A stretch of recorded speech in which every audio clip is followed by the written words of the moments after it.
僕の意見していた先輩の彼女は変な人だった。先輩は僕のオカルト道の師匠であったが、彼曰く、俺よりすごい。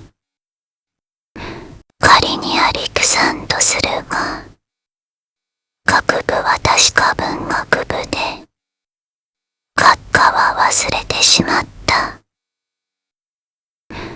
大学に入った初めの頃に、アリクさんとサークルボックスで二人きりになったことがあった。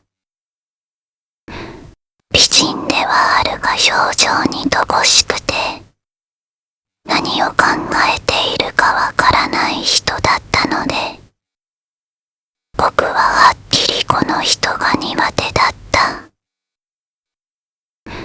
ノートパソコンで何か書いていたかと思うと、急に顔を上げて変なことを言った。持ち金、口に入ってくるのよ。はあ。時々夜文章を書いてると、書いた文字が浮き上がって、私の口に入り込んでくるのよ。はあ。何この人。わかる？それが止まらないのね。書いた分より多いのよ。いつまでも口に入り続けるのよ。その間口を閉じられないの。私はそれが一番怖い。真剣な顔をして言うのだ。当時は電波なんて言葉は流通してなかったが、もろに電波だった。しかし、ただの基地会でもなかった。頭は半端じゃなく切れた。師匠がやり込められるのをたびたび見ることがあった。アリクさんは勘も鋭くて、バスが遅れることを言い当てたり、テレビのチャンネルを変えろというので変えると、巨人の松井がホームランを打つところだったりしたことがしばしばだった。ある時、師匠に何気なく、アリクさんって何なんですかねと言ってみると、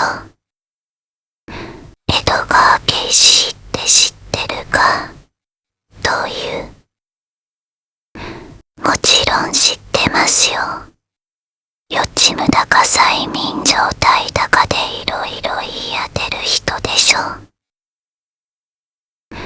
それ、多分、アリクも。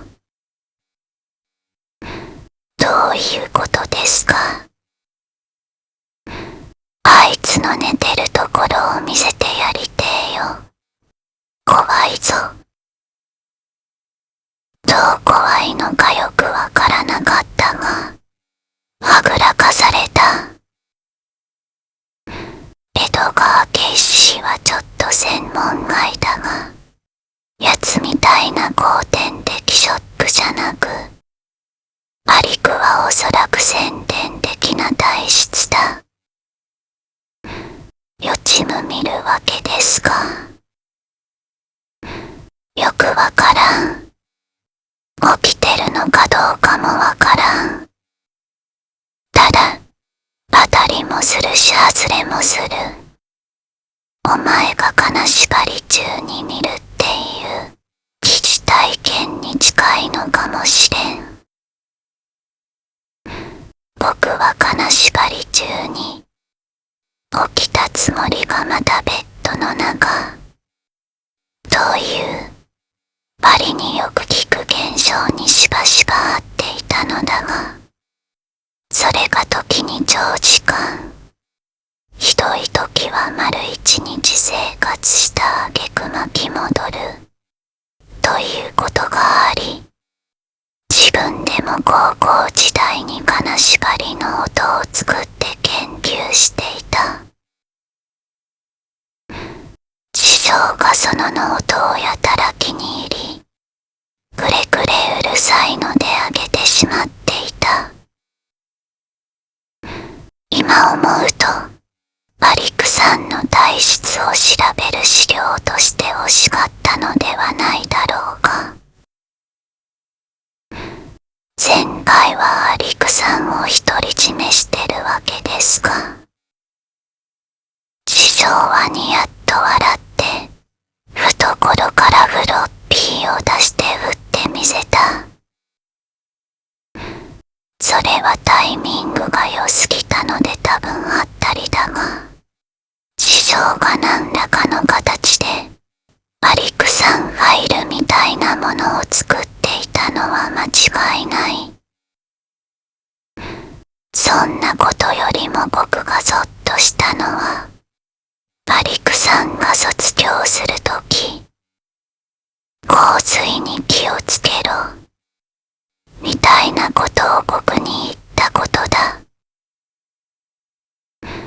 そのことをすっかり忘れていたが、僕は就職に失敗して今田舎に帰っているのだが、実家はもろに南海大地震が来たら水没しかねない立地条件にあるのだ。